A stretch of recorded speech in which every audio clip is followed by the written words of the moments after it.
Welcome back to the Perfect Ride series. I'm your host, Mitch Hackelman, and in this series, we aim to walk you through some of the most popular e-bikes on the market, like the Lectric XPress. Now, Lectric did send me this bike for free, but they're not paying for this video. All of these opinions are my own, and really what we're looking to do is look at this bike and look at what it's supposed to be used for, walk you through it and see if you want to be using a bike for those type of things. Maybe it's a good fit, maybe it's not, but that is what we aim to do in this video. And to do so, we're gonna be walking through all of the things right over here. So let's get into it. The first and most important question is gonna be price point. How much is the XPress gonna run you? Well, right now it is $999, so sub $1,000 for this bike right here. If you got an extra 400 bucks, you can upgrade to the 750 watt version. I think it's 400 for the step over, 300 for the step through, and that is gonna get you a more powerful motor. But as it comes, as you're looking at it, it is $999. The next question to ask is, how are you gonna use this thing? But before we get into that, Lectric does tote this as a commuter e-bike, but by most accounts, a commuter has to include a few key things to be a true commuter, and that would be a rack and fenders. They do offer a rack and fenders as additional accessories you can purchase, but that will run you an additional 99 bucks for them both. If you really want to commute on this thing, it's definitely worth the extra money here, as you'll see when we get into the specs and the value that they packed into this thing. I see this being a very good e-bike for college students, getting to and from campus, folks who commute, a few miles to work every day and would just rather do it on a bike, or anyone is looking for an affordable e-bike with a torque sensor. What is a torque sensor, and why would you want one? Well, we'll get into that a little bit more when we get into the ride feel section, but just know that it is a little bit of an upgrade compared to the older, more popular Cadence that comes on a lot of e-bikes these days. Now, if you're somebody who's gonna be commuting part way and taking public transportation the rest of the way, you may be looking at bikes that are sub 55 pounds, since that is a common weight limit for city bus bike racks. The Lectric XPress weighs in at 59.82 pounds with the battery in. However, that battery weighs 7.46 pounds, meaning that if you remove the battery, it would only weigh 52.36 pounds. Now, this involves you taking the battery in and out. However, they do make that pretty simple here, and you don't need the key to reinsert the battery, so you could just pop it in and head out. But why would you want to go anywhere when you got these beautiful, oh, now they're gonna be quiet. You hear this? There are two frame options, like we talked about, the step over, as you can see here, and a step through for folks who want the convenience of step through. The other important thing to get info on right off the bat is max weight capacity of the XPress. So the max weight capacity here is 330 pounds. So just keep that in mind as we are chatting about the rest of the specs. Next, we'll chat about the motor and the top speed. The bike you see before you is the 500 watt version that we're reviewing today, and that motor power is good for most situations and most terrain. If you've got a ton of hills and need the extra power, they do have that 750 watt version I mentioned earlier. It ships as a class 2 bike, which means both the throttle and pedal assist will take you up to 20 miles per hour. However, it is pretty simple to change the top speed of your pedal assist to 28 miles per hour. It doesn't change the top speed for throttle though. That's still gonna be capped at 20 miles per hour, which does make this a classic class 3 setup. The motor here is one of Lectric's new M24 motors, and it is hailed as their quietest motor to date. I measured the motor noise at 65.5 decibels at the handlebars, and for reference, the event in level 2, I measured at 72.8 decibels at the same distance. So they definitely have a vent and beat in the quiet category. Next, let's talk about the range and the battery specs. The battery here is a 48 volt, 10.4 amp hour battery with UL 2271 certification and a claim top range of 45 miles per charge. So let's unpack that. UL 2271 is a third-party safety verification, meaning the batteries that Lectric's using here have been tested and proven to meet those safety standards, which is a huge plus for us as consumers. Lectric's claimed max range of 45 miles does seem a bit overzealous, though I'm sure a smaller rider in perfect conditions could probably get around there. For average riders, I would say 25 to 35 miles would be a good estimate. And again, that depends on a ton of factors and how hard the motor needs to keep working to keep you at whatever speed you're riding. The next question is, what type of terrain should you be taking this bike on? And we're gonna look at two factors. The first would be what type of tires we have. And the second would be what sort of suspension setup is on the bike. So looking at the tires, we have a street-centric tire that is designed for concrete, asphalt, and other types of hard riding surfaces. They're 27.5 by 2.1 inch tires, and they also have a sidewall reflective stripes, which is more of a safety item, but we're already down here talking about the tires, so I'll just mention those. Another interesting point about the tires is they all come pre-filled with slime to help with flats and punctures, and Lectric just throws that in for free. The second part of our terrain handling comes down to suspension. The XPress comes with these custom TC80 front forks, which have 80 millimeters of travel. So in theory, that would be enough to do some more adventurous riding, but these tires don't really support off-road terrains. You could always swap those out for a more off-road ready tire, but as it comes, it should probably stick to the cities and the bike trails that it's used to. The next thing to talk about is going to be ride feel. And instead of just sitting here telling you about the experience, I'm gonna take you out to the Power on E-Bikes test track and give it to you in real time. So back to me. Thanks, me. Now let's talk about the ride feel on the XPress. Right now we got it over here. It's a hot day. Let's go ahead and turn it on. It's a hot day. Just gotta keep throwing that in there because well, it's a hot day. So we've got it turned on right here, and when it turns on, it's gonna be in pedal assist level 0. So we're just gonna use this button over here to raise our level. Okay, boom, like this, lower our level, and let's go ahead and ride it. Now we're gonna ride it as if it's just a regular bike. Put my sunglasses over here, and let's see how she feels riding it like a regular bike. Now we are in a high/low gear, so back down to 1 here. Now in 1, it's pretty reasonable. It's pretty easy pedaling, decent climbing gear for 7-speed. Go ahead and shift it up into 2nd, 3rd, 4th, 5th, and now we're in 7th. Now one of the things that's cool is the screen's actually gonna show us how fast we're going, even though it's not turned on. So that's kind of a nice thing on some of these bikes where even if we're not under motor power, it's still gonna show us our speed, and we get that here. Obviously there's no wattage because the motor's not pulling anything, so. Nice, easy breezy 13, 14 miles an hour here. Go ahead and downshift it because this is an electric bike. So we need to test it out like an electric bike. It's hot out here, did I mention that yet? So next thing we wanna look at is our pedal assist. We'll put it into 1 and use the throttle. It is slow moving in pedal assist level 1. So it takes us to 9 miles per hour, and it gives us a little cutoff there. So some of the bikes, they will allow you to have full access to the throttle, even when we're just kind of, we're just riding like this. We should be able to go up to 20 miles per hour, but on this one, our pedal assist is actually dictating how fast that throttle goes. So go ahead and switch it into 2nd, and we're gonna be going a little bit faster. 2nd takes us to about 14, 15. 3rd,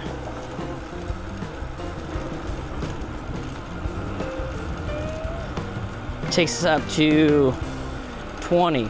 So I guess it's not a full step up. Sometimes if pedal assist level 1 goes to 9, it would go like 9 and then 12 and then 15. But it seems like as soon as we get into pedal assist level 3 at least, that we do get full speed out of the throttle. So I've got it in 2 again. I want to test that out, see where it actually ends up, see if it'll creep up to 20.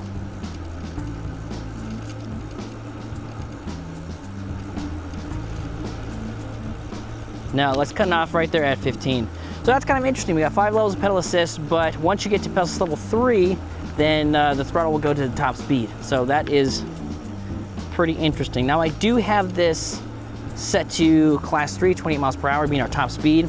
So it might be something to do with that, but it's pretty interesting. It seems like a nice, decent middle ground there. As I've mentioned a few times, this is a torque sensor e-bike. Now what does that mean? Well, there's 2 types of ways that you can get your power delivered when you have an e-bike. One of them is cadence, and maybe it's the most popular one. Although recently torque is kind of starting to take over, but it's cadence and torque. So with cadence, there's just a magnet in there, and basically it's on or off as far as your power goes. And then with torque, it actually senses how hard I'm pressing down on the pedals, and then it's gonna give me that amount of power. So cadence is sort of like a top speed. It'll cut you off at different top speeds, so 1 goes to 9, 2 goes to 15, like whatever it is. With torque, it gives you a percentage of the motor. So even though we're in pedal assist level 2 right now, if I'm just pedaling a little bit, I'm only getting a little bit out of the motor. But as soon as I really start pressing on it, I'm still getting assistance from the motor, even though I'm going 10 miles an hour faster here. But it's a much more intuitive ride. It feels more like riding an e-bike. So we're in pedal assist level 5 now, cruising, no hands. But the harder we press down, the faster we go.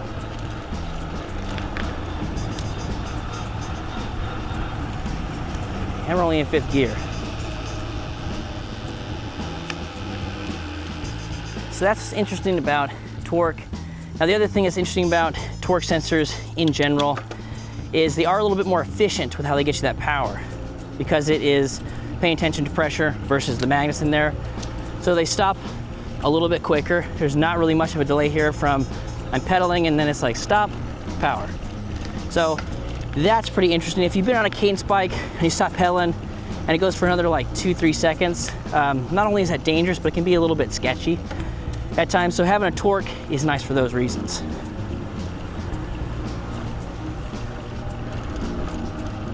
And again, this will do 28. We are running a little bit low on battery because we spent most of the day fiddling around with it, but it still has quite a bit of power, even though we've only got, we've got about 2 bars left over here. Still feels like the get up and go for the torque when we start pedaling on that torque sensor. It's still pretty nice. Now, as far as ride position goes, I have the seat set to a pretty good pedal geometry for me. You see, like, I can barely lock out my knee. I can lock out my knee if I want to, but if I just, it's barely bent, which is kind of what you want. So this is a pretty good pedal geometry for me. And it's a little bit more of a, I don't know if that'll actually make sense, but it's a little bit more of a forward ride. If I wanted to be straight up and down, it's a little bit more like this. And to get where I'm at here with the handlebars, it's a little bit down. So a couple degree differences there. It's not gonna be a very straight up and down ride. Whereas on the step through with the swept back handlebars, that would probably allow you to get into a much more upright riding position if that's what you're looking for. Now, most of the clients here at Power and E-Bikes, they're sort of the typical e-bike crowd, a little bit older. And for a lot of people, it's like, hey, you know, I just had my second shoulder surgery. It's always been a tongue twister for me, I don't know why. And so they really need to be upright, right? Whereas, you know, somebody who's a little bit younger, again, that college guy, the commuter, he doesn't mind kind of being down here like this, doing some pedaling, right? Get some good pedal geometry, and there's a little bit more of a forward lean to it. He doesn't mind that as much. So as far as comfort goes, you know, a little bit more of a forward ride. So if you do want that upright ride, and again, say the XPress is kind of ticking off all those boxes for you, step through might be better. Or, you know, if you're an older gentleman, you think the step throughs are girl bikes, which does happen, you know, you can always swap out these handlebars for something that is a little bit more upright. So that would also be an option for you. The display here is a color display, and kind of a new thing for Lectric. They're kind of known for their black and white grayscale LCDs, but we're starting to see color come out, which is nice because it's 2024, and you know, color television has been around for quite some time. So that's a nice feature to see. It's got a USB-A port in the bottom to charge your phone, which is a cool upgrade that we don't have on older Lectric models. Shows you your current speed, your battery readout here at the top, the wattage you're pulling on the motor, the level of pedal assist you're in, as well as an odometer, trip distance, voltage, current, and the time the bike has been on. It's fairly bright, and it's pretty easy to see in direct sunlight. Also, you can actually use sunglasses and still see the display, which some brands in the industry seem to have screwed up this year. All in all, it is fairly easy to use display with a simple 3-button control pad on the left-hand side. Next, we'll chat about safety, and we will start with the brakes. The brakes we have here are hydraulic brakes with 180mm rotors and motor cutoff integration. For those of you who may be unfamiliar, brakes that have a motor cutoff means that when you pull the brake levers, even before the pads clamp down on the rotors to stop you, they will cut power to the motor, so you're not braking against the power of the motor. It's also a nice comfort feature. If you're afraid of the bike getting away from you, all you have to do is start depressing the brakes and the power will cut off. We've also got an integrated front light and rear light. To turn the lights on, you just press and hold the plus button on the keypad, and that will activate the lights. Now, most of the bikes these days also have brake light integration. So if you pull the brake levers, the rear light will flash or activate, letting people know that you're coming to a stop. The XPress doesn't have that feature, so that would be something to see on the next version of the bike, especially since you'll most likely be using this type of bike to commute, or at the very least around other people. We already mentioned that the battery is UL2271 certified, but the bike as a whole is UL2849 certified, which is a different UL certification that covers the entire bike. So you will see a lot of brands out there, they say UL certified, and if it's just UL2271, it means just their batteries are UL certified. The bike as a whole has not been certified, but the two things you're looking for is 2271 for the batteries, 2849 for the entire product. So just something to note. And Lectric's got both of those here. Another nice feature here is that we have locking grips. Some bikes still don't have grips that have any locking mechanism, and I don't quite understand why. This is the main touch point of the bike and how you control it, so I definitely am a fan of the locking grips. We also have the ability to easily throw in some bar end mirrors with these grips, which would be a recommended upgrade for pretty much every situation, in my opinion. Next, let's talk bike geometry. The total length here is 71 inches and the width at the handlebars is 27.5 inches. The standover height is right around 30 inches, depending on where you'd actually be standing over it. However, we did mention it comes in a step-through version, and that would bring the standover height down to just 18.5 inches. Now, there's some other differences with the step-through version as well, such as the back-swept handlebars being the most prominent one. The next measurements are all about you. So the two main things we're gonna look at is the minimum saddle height and the maximum saddle height. The minimum saddle height here is 32.5 inches from the seat to the floor and 28.5 inches from the seat to the pedal at its lowest point. The maximum saddle height here is 44.5 inches to the floor and 40.5 inches from the seat to the pedals at the lowest point. Now, Lectric claims the XPress is good for riders from 5'4" to 6'4", while I think the 5'4" folks would be right at home. The 6'4" folks would probably need to make some modifications to the stem, such as adding a riser or adjustable stem to get into a more comfortable upright riding position. Now, this is the part of the video where we normally talk about the extras. However, we've talked about some of the stuff that I would classify as extras already, with the exception of the quick release pedals, which is interesting. Now, I don't know if you'd be using those on a day-to-day basis, and if you are, let me know kind of what that use case is, because I'm interested. For me, I probably would never take the pedals off, so wouldn't necessarily need quick release pedals, but they're there if you want them. Next, let's answer 3 questions from the interweb. Question number 1, does this bike have an IP rating? If so, what is it? The answer is all of Lectric's models, including the XP 3.0, XP Lite 2.0, Expedition, XPeak, XP Trike, XPress, and the Lectric One, all have an IP rating of 65, meaning they are fairly waterproof. Number 2, could I swap out the front wheel bolt for a quick release one? The quick answer is no. The front forks here are designed for the through axle it comes with. However, it's really not much slower to remove than a traditional quick release skewer, so I don't really know why you'd want to do that. Question 3, can the pedals be replaced with normal non-quick release pedals? Yes, the quick release adapters are installed just on regular cranks, so you can swap those out for any pedals you want. Next, let's talk about the buying process. So if you've watched this video so far and the XPress is checking a lot of those boxes you have, how do you get your hands on one? Lectric is primarily a direct-to-consumer company, and they will ship you a bike straight to your front door. So some of their products require zero assembly, and it's mostly just removing packaging. The XPress was pretty much the same way. On a scale of 1 to 10, 10 being the most difficult assembly I've ever done, this is definitely a 1 or a 2. I think all you had to do was pop in the pedals, install the front tire, which was pretty simple, and then kaboom, you were ready to roll.